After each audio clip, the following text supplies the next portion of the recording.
Hello, everyone. Welcome to today's NeoSystems CMMC Town Hall. Now I'd like to introduce your host, Ed Bassett from NeoSystems. Ed? Hi, thanks, Don. Welcome, everyone, to our continuing series of Town Hall Ask Me Anything sessions on cybersecurity maturity model certification.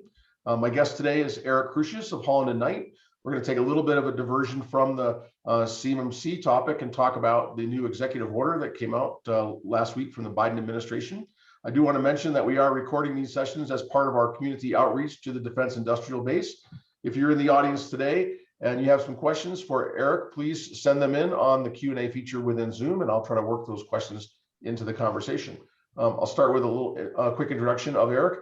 Eric is a partner at Holland Knight, a law firm specializing in, he specializes in government and technology contract law. He received his JD from Hofstra in 2000 and has been practicing law for over 20 years with a strong focus on representing government contractors and technology companies. Eric, thanks for joining us today. Thanks for having me. I appreciate it. So the last time you were on this series was in September when we had the new DFARS interim rule released. And this time we have a brand new executive order from the Biden administration relating to cybersecurity. So definitely wanted to get you back on to kind of get the legal and regulatory perspective. So this was just released on May 12th.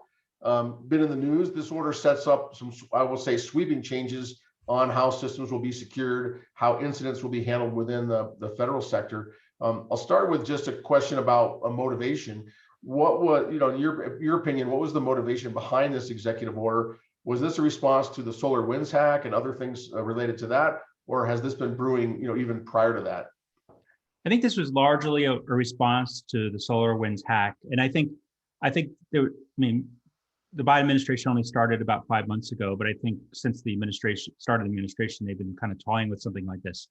And in fact, this executive order had been in some kind of draft form for at least a month before it was released. And they were thinking about making further revisions. And then after the Colonial Pipeline hack, they decided to release it without going for any further revisions, just to kind of get it out there. Things can be fixed during a regulatory process. So they just kind of decided, let's just get it out. Let's get a marker down. Let's make it seem like we're doing something in response to the latest hack that was out there. But I think a lot of the genesis of this, you're correct, was a SolarWinds hack that happened. And it seemed like, a little too close on the heels of the Colonial Pipeline. They couldn't have written all that. There was a lot in there. Yes. So it seemed like it had to have been pretty far along in the process at the time of that. But it seems like you're thinking that might have accelerated getting it out the door. Yeah, I think so. I think it was a motivation to, kind of when you're toying with something like that, if folks who are listening, you write a brief or you write a memo or you're writing something, you're like, oh, maybe I can make a little change here. And you kind of don't quite finish it because you have time, because there's no deadline. And then something happens, you're like, all right, I just got to make this last change and just get it out the door. So I think that's kind of what happened, where they had it there and they just decided to kind of launch it while this new hack happened.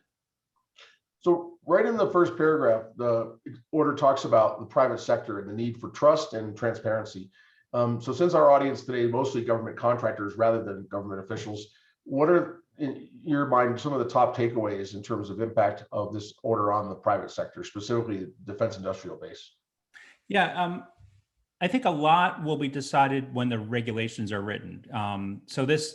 I think the word that you used before, sweeping, for this executive order is really true. It's sweeping. It covers a lot of different areas. It requires agencies to do dozens of things over the course of the next year or so. But it also could tremendously impact the private sector. And some of that impact will be dependent on kind of how some basic definitions come out. For instance, critical software is a definition that's bandied about in the executive order, and how that's defined. Is it going to be a more specific definition that will apply to a smaller slice of software, or will be, I see the executive order kind of written broadly, where the definition will be pretty wide, where most contractors will be impacted by it because the definition of critical software is pretty broad. So I think the biggest impacts that we'll see to contractors are more of a responsibility. We don't know exactly what yet because the regs haven't been written, but more of a responsibility to report cyber incidents, of their own and cyber incidents, maybe involving the software that they're using. And I think we'll see also contractors that are required to comply with new cybersecurity regimens. We have the DoD and we have the civilian agencies, and I know we'll probably talk about that a little bit more later. But there'll be definitely new requirements, because right now the current FAR clause is pretty basic on cybersecurity controls that contractors have to do on the civilian side. It is very basic.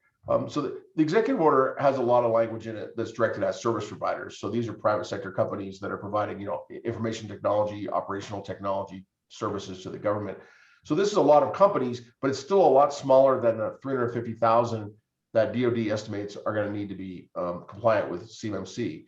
So just to compare this, some of the impacts of this with CMMC, is this order sort of more narrow in scope than CMMC, or are there parts of this order that are going to reach out and touch all DIB members, do you think? So I think a lot of the actions that contractors are going to have to take will be a smaller slice of contractors, like the folks who provide IT support or IT services of some kind. I'm really interested, and I've already kind of mentioned this once, on the definition of critical software, because there's an obligation in there that if there's a breach of critical software, even if it's unconnected with a government contract, then a contractor has to essentially report that breach. Is critical software going to be like Microsoft Word, and Excel? Will contractors have to monitor what kind of breaches are happening to those software packages if they're using them in the performance of a contract? Possibly, based on the writing of the executive order. And if that's the case, then it's a very broad executive order, but it may only be that one requirement that a contractor has. And then, there's the effort within the executive order to kind of streamline the civilian agency requirements that could impact contractors, a wider swath of contractors as well. So, it's certainly targeted at IT support contractors, folks, especially folks who are kind of like running networks for a government agency or creating an app like for a government agency or something like that. Those are the folks who are really targeted, but there may be other contractors that really have these requirements based on how these definitions are written. So one of the directives you guys touched on a minute ago was the mandatory sharing of data when incidents happen, right? And this is something that in the FAR today is not covered in the FAR, so definitely will be new. But DoD contractors, it seems, already have this requirement from the DFAR 7012 clause. Is there anything in the executive order that you saw that is more far-reaching in terms of reporting than what we already live under if we're defense contractors under DFAR 7012? Yeah, I think like this whole software reporting requirement is very broad. I think depending on how the regulations are written, civilian contractors will have to report cyber breaches as well, which they don't have to right now unless a specific agency has a regulation that requires it. For instance, the IRS has one. But you do have this issue where companies don't really want to share breach information because there's no upside, right? There's only downside for doing something like that unless they have to. You have this DFARS requirement, but it doesn't apply to every DoD contractor. It applies to contractors who have covered defense information on the DoD side. But there are DoD contractors that don't have that don't have a reporting requirement. And then on the civilian side, unless you have an agency that says you have to report, then there's no reporting requirement. So, depending on how that reporting requirement is written in the regulations coming up in the next 6 to 12 months, you could see a lot more contractors having some kind of reporting requirement because it has to be a requirement in order for it to be successful. If I own a company and I have a cyber breach and I don't have a reporting requirement, I'm probably not going to report it because there's no upside to that. Or if I'm, in a publicly traded company, I'm an officer, and if there's a breach and I'm trying to make the argument that we should report it, I have to think of the shareholders and if that's maximizing the value for the shareholders. So there's a lot of considerations like that where companies just don't get an upside from reporting. So I think there has to be something that's mandatory in order for that to happen on a more consistent basis. I would agree. I mean, we've talked on this series before about, the SolarWinds hack was really detected by FireEye, and FireEye they weren't required to, but they chose to be very transparent with both the government and the public about what they had detected and the impact of it and help, put out information that helped us to figure out what was going on and stop it. But that was very unusual, I think, in two respects. One is a lot of companies, I mean, they're at the top of the game, right? A lot of companies wouldn't even have the capability to make that kind of detection or to make enough sense of it to release it in that way. And to your point, a lot of companies wouldn't see the upside, right? To them, being in the security business, they gained reputation, market awareness, I mean, other things that help promote their business. But if they weren't in the cybersecurity business, being in the middle of that, even as a hero, might not be viewed as a positive by the legal department, by corporate management, et cetera, you know? Yeah, absolutely. I mean, I'm sure every business owner that's subject to a hack or a ransomware attack or something like that is they're running a cost benefit analysis. And sometimes you just don't know what's true, right? You get a third party, maybe forensics company in there to try to evaluate what happens. And then you have a gray hat hacker that's claiming one thing, but their motivations aren't always pure. So you don't know exactly, I've seen this happen with some clients where you're kind of in the middle of this and you don't know quite what's up and what's down. So what are you going to report? You're going to report something happened, but you don't know what it was. Maybe it didn't actually happen and somebody's just, messing around. So I think the most important thing to do when you suspect something happens or have reason to believe something happens is to get a forensic examiner in there, a third party, to kind of evaluate what's actually going on and have outside counsel hire them, because that helps get whatever their findings are under attorney-client privilege. Otherwise, that report that they generate or the findings are subject to discovery by the government and by litigants who may sue a company because of a breach. The executive order focuses on setting a national level standard. There's a few parts in there that talk about that, really replacing agency-specific guidance that exists today. And that, I think, for a number of reasons. One is to make the communication better. The other, I think, is to sort of level the playing field and raise the bar for a whole bunch of agencies that have not invested heavily in cybersecurity so far. But on the other side of that spectrum is the DoD. They've historically been among the strictest, if maybe not the strictest, as far as setting the bar for their contractors. So as you look at that, do you see that this is going to probably raise the bar if you're already in the DoD world, if you're already looking at the DFARS, at CMMC, that kind of a standard? Is this going to raise the bar higher? And you've answered that a little bit with respect to some of the reporting.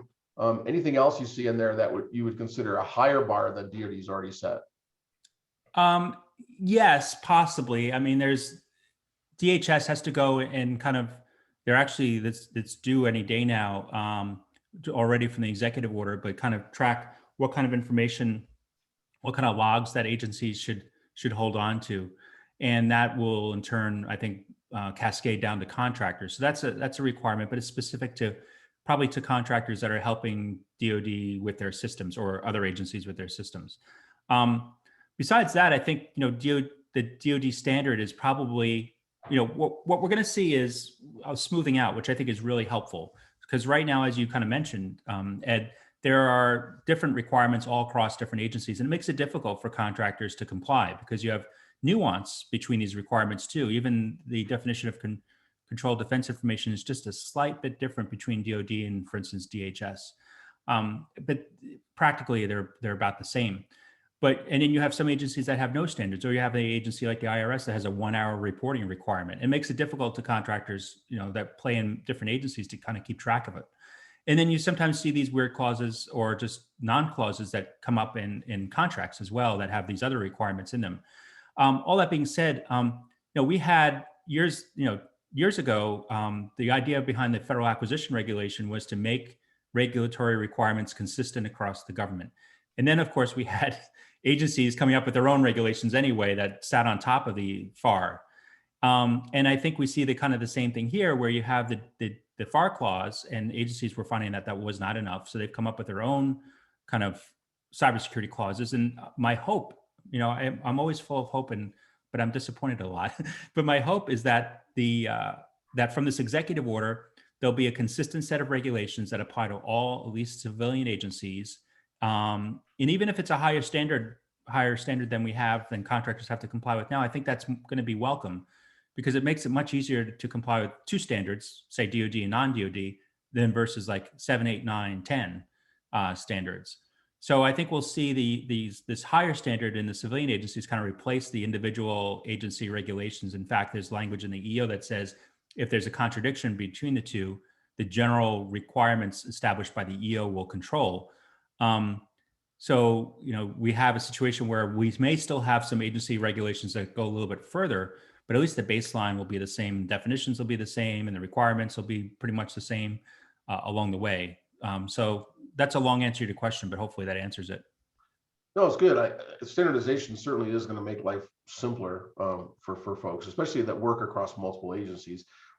On the flip side of that coin, though, there are a lot of provisions in the executive order that specify the federal civilian executive branch agencies. So they're called out. So that's everybody. Well, not everybody. It's a whole bunch of agencies that don't include the DoD, right? So do you take that as a signal that DoD is going to continue to run sort of separately on their cyber standards, that they've been sort of carved out of some of those things that mention civilian agencies only?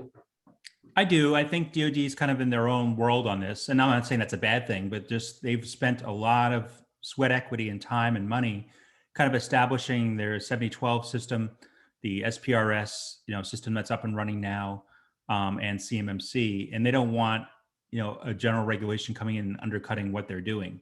And for good reason, because they have specific needs, and I think they're hoping that CMMC will spread, to civilian agencies and elsewhere too. So my guess is that the White House, and I don't know this, but my guess is the White House sought information from stakeholders across the government, including DoD, and DoD asked to opt out of certain things, just to kind of not have any confusion about the direction, because we could see some changes to CMMC, but that's certainly marching forward without retreating. But they certainly don't want a situation where some regulations are written and all of a sudden it kills CMMC or the 7012 clause or something else they're trying to do. You mentioned the possibility of CMMC being adopted by other agencies, and that's been something that's been tossed around by the DoD, by some other agencies. Spokespeople have mentioned it. But one of the things that's in the EO, they don't call out CMMC specifically, but they talk about reciprocity, or kind of giving credit to people who have already invested in complying with other frameworks. I think it's more in the context of FedRAMP, and saying that if you comply with other frameworks, that might give you some credit towards FedRAMP approval, but which is not the case today. But I'm wondering if that might be the start of a concept of, hey, if you've gotten CMMC certified to make the DoD happy, that would help you in demonstrating compliance with other of these more government-wide standards. Do you think that, again, they don't call it out specifically, so it's more speculative, I guess, but what do you think of that concept? I definitely think so. I think, I think if a contractor has taken the time and effort and gets say a level 3 and above CMMC certification, that's probably going to take the place of most, if not all, of the requirements that are promulgated because of this executive order. And we've heard a lot of rumors about CMMC adopting, bringing in FedRAMP and other requirements too. So you get a head start on CMMC. To my knowledge, we haven't seen how that's going to look exactly just yet. But, I definitely do think that they're going to look at CMMC and these other requirements and kind of try to bring them into whatever standards develop. So you kind of get not a free pass, but I'll just use that word because it's the easiest one I could think of, but free pass kind of on these new requirements, so long as they're consistent. There may be some additions that aren't contemplated in CMMC right now. It's certainly beneficial to the government and the contractors to not have these multiple certification requirements or multiple requirements to be compliant with different compliance regimes, because it just raises the cost and it makes cybersecurity more risky. I mean, if there are 3 or 4 different cybersecurity compliance regimes that you have to comply with, you're not going to be able to concentrate on the one. But much better have one really good one than 4 or 5 that you're kind of getting ready for another audit, and then you're just kind of, it's like you're studying for a test. You're not studying to learn things, kind of thing. So having just one standard set across will allow companies to kind of set their sights on that one standard and make sure they're compliant with that one standard, and take a lot of care to ensure compliance with that one standard. And I think that's what will happen then if they're every 6 months having to do another audit on a different standard. And having, living in that multi-standard compliance world, as a practitioner, I'll say that, yeah, it introduces cost, as you said, and that cost does not equate to more security. It's just, Right. it's just extra administration to cross-reference and keep everything in order. And you're not out there fixing vulnerabilities. You're just papering the walls, right? Yeah, just studying to the test, right? You're just making sure you can get the 20 questions right or whatever, whatever it is. Exactly. Yep. So standardization that would simplify the administrative side would be certainly helpful. There's a lot in this order about FedRAMP and federal cloud strategy. So it seems like we're already on version 2.0 of a federal cloud adoption strategy. What's new? What did you see that's new besides the 2 iterations of we're going to move the government to the cloud that we've seen previously from other administrations? I mean, I think the, and others may correct me if I'm wrong, but the kind of the adoption of zero trust is somewhat new, or the emphasis of it, at least anyway.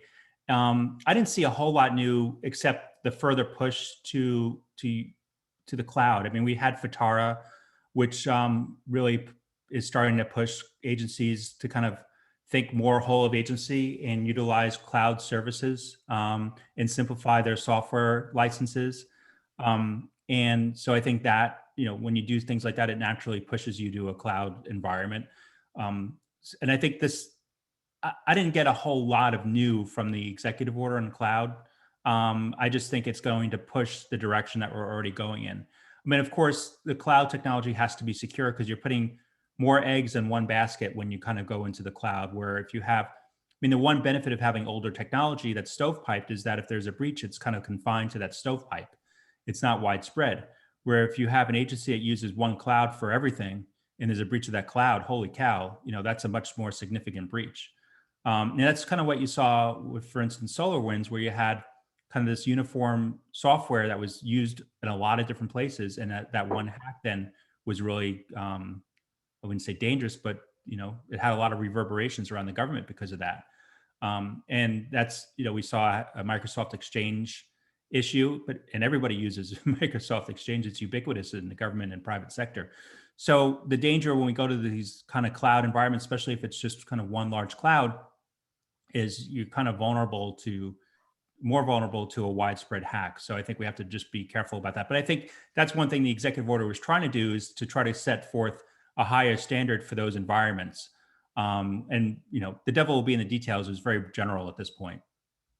And well, taking that example though, that Microsoft Exchange vulnerabilities, Exchange is ubiquitous, but the cloud versions were not affected, right? The ones that Microsoft is running were not affected because they're running those with a very fast patch cycle versus, and maybe even before it's announced publicly, who knows, right? But for the stuff out in the field, independently managed, a lot of people who had those on-premise Exchange servers were managing them in a very lax way. Not used to patching them, not used to dealing with this. So in that sense, even though the software was vulnerable in both cases, right? The underlying software had the same problem as the cloud provider was able to handle it in a much more expedient way than thousands and thousands of companies all behaving on an independent basis. So yes, there's a concentration, but there's also some specialization there that I think provides a benefit. So I mean, clearly the government is already been going down this path. So I mean, in that sense, not a new path, I guess. Yeah, and Ed, you may know this statistic also, but I believe that 99% of hacks, more than 99%, are based on vulnerabilities that are already known. So it's a lack of patching that really creates these vulnerabilities. So your point's well taken that if there's an aggressive patch schedule, it could kind of help with a lot of these breaches that we're having. I can't verify the statistic, but I know that 0 days, right? Getting researchers to find a vulnerability that has not yet been made public and patched is significantly more expensive for a threat actor than just going out and exploiting something that's already known, but people haven't bothered to fix it. So it depends on, I guess, what your resources are as an attacker and who your targets are, right? If you're going after a major cloud provider who has a fantastic patch process, well then you may need to spend the money on a 0 day. But if you're going after the general agencies, as we saw with Exchange, there was it was a target-rich environment of unpatched servers for a reasonable period of time that they were able to exploit this. So I say reasonable for them, unreasonable for us. So Yep. there's, I want to circle back on some of your comments earlier about the software supply chain. So there's some requirements in the executive order about this. Seems like a direct response to some of the things we were just talking about with solar winds and exchange, et cetera. These appear to focus on government agencies. I was going to ask about how these might affect software used by contractors. You made a comment earlier that you felt they may have to report critical software problems, even if it was not related to a contract. So is that a general requirement for anybody who's got a contractual affiliation with the government? Is that how you're seeing that?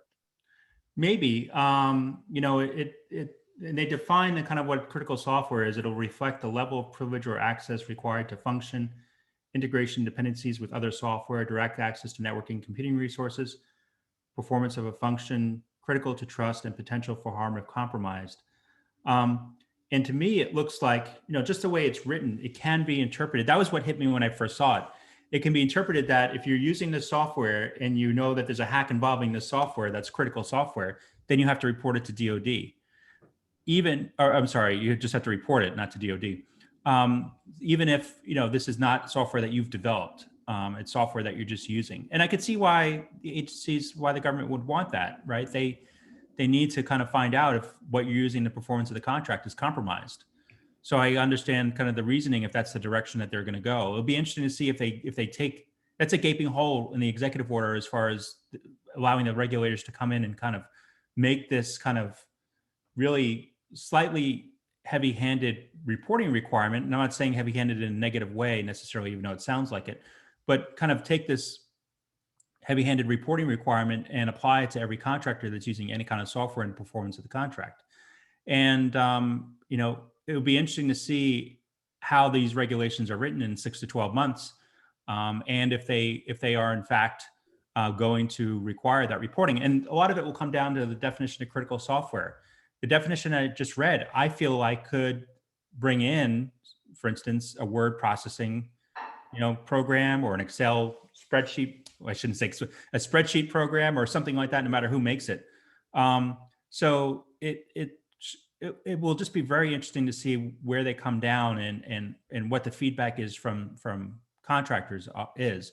I mean, contractors will have an opportunity to comment on these proposed regulations as they roll out over time. So this isn't just a one-way street. And sometimes better than others, they're good at listening at the community. You know, if there's a lot of feedback in one direction, they will certainly take notice. So I urge folks who are listening, if they have feedback to these regulations, proposed regulations as they're written, to offer their feedback to the folks writing the regulations, because they do read them all. Whether they do anything with them or not is another story, but they do read them all. If they see a lot of comments in one direction, like I said, they will take that feedback and really consider it. I've got an audience question I want to work in here, which is about, you know, having for private companies reporting. You were talking earlier about, you know, the possibility of, you know, really making some mandatory reporting of breaches.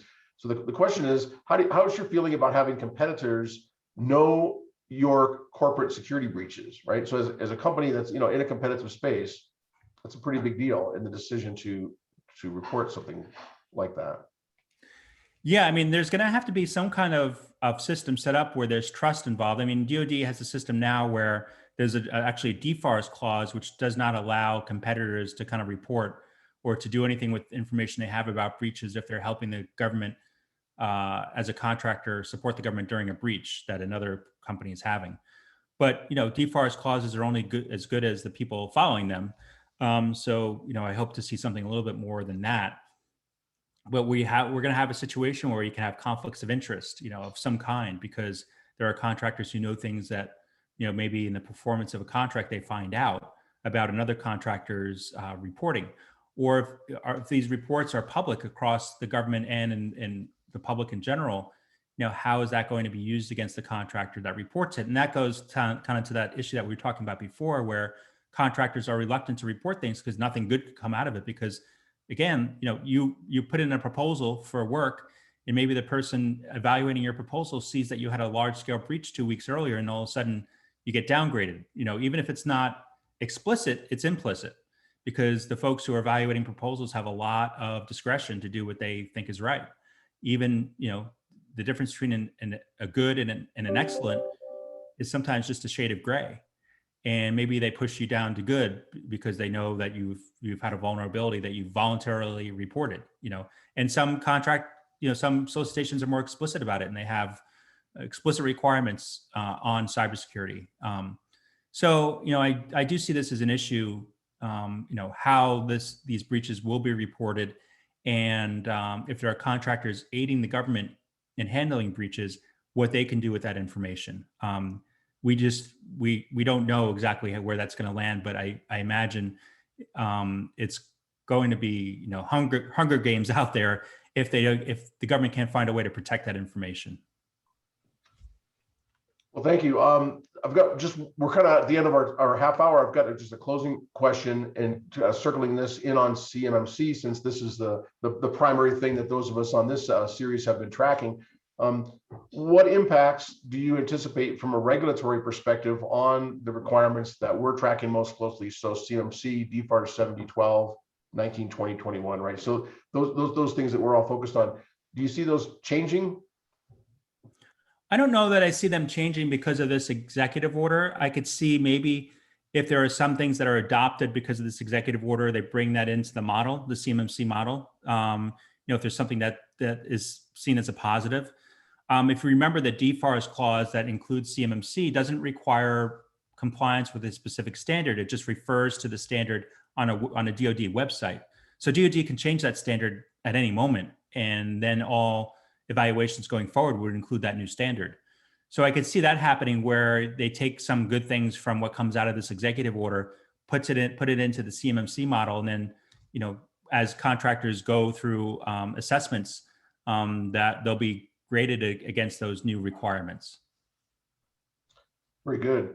Well, we are kind of at the end of our time. There's a few other interesting topics hiding out in that executive order, consumer labeling, zero trust, a few other things we didn't get to. So we may have to re-explore a little bit at a later date. But Eric, thanks very much. I think you've shed a lot of light on what we've seen come out. This is, I said sweeping, you seem to concur with that. This changes a lot of things across large swaths of the government and the private sector that supports it. So I think it's going to be, quite a bit of benefit in terms of how we're managing cybersecurity and our ability to deter our adversaries. So, it's, I think good news for sure. Yeah.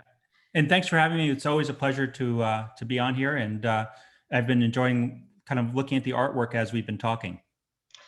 Yep. So thank you, Eric. Wade Forbes has been doing the sketching of the notes of our session here today, and we will send it out to our audience members. So thanks to you, Eric. Thanks to the audience for your time. And thanks, Wade, for taking some good records for us. Please do join us in the future for the continuing series of town hall meetings. We're going to take a break next week due to the shorter holiday week, and then we're going to resume on Wednesday, June 9th at our regular time of 1 p.m. Eastern. Go to our website at neosystemscorp.com for details on that event and registration, and we'll see you then. Thank you very much. Thanks, everybody. Thanks, Ed. Thanks, Wade.